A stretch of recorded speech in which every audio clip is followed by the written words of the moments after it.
Q5 3.2. Strong smell of antifreeze coming from the engine bay. The coolant is low. All that is coolant residue.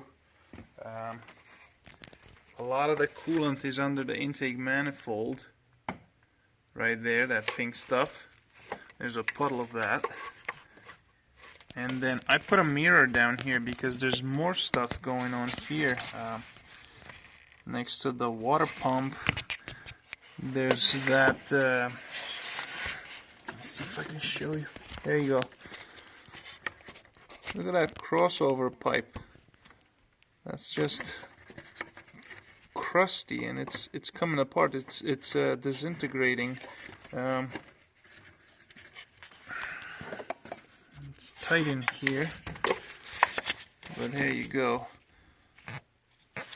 There's more coolant, more crusty coolant over there.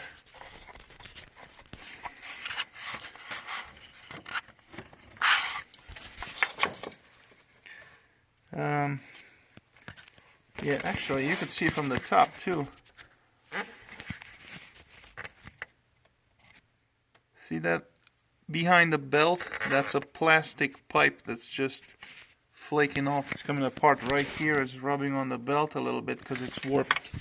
It's this pipe right here. It goes from one side all the way across to the other and then comes out to that hose. That's a weird sound.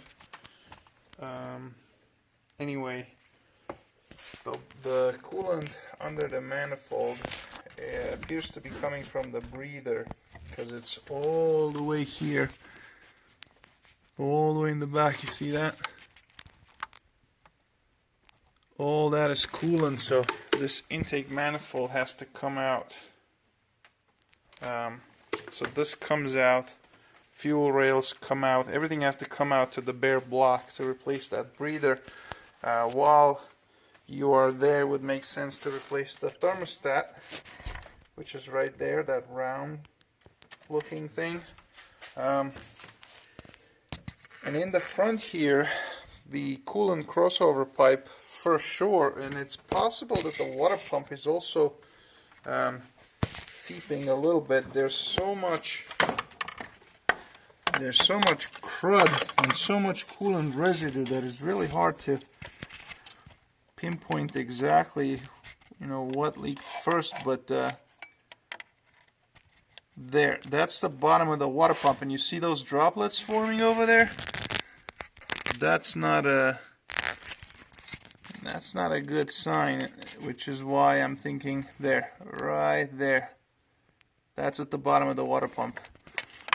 So, and with this mileage, it would make sense that everything's kind of falling apart at the same time. Anyway, this is the coolant issue.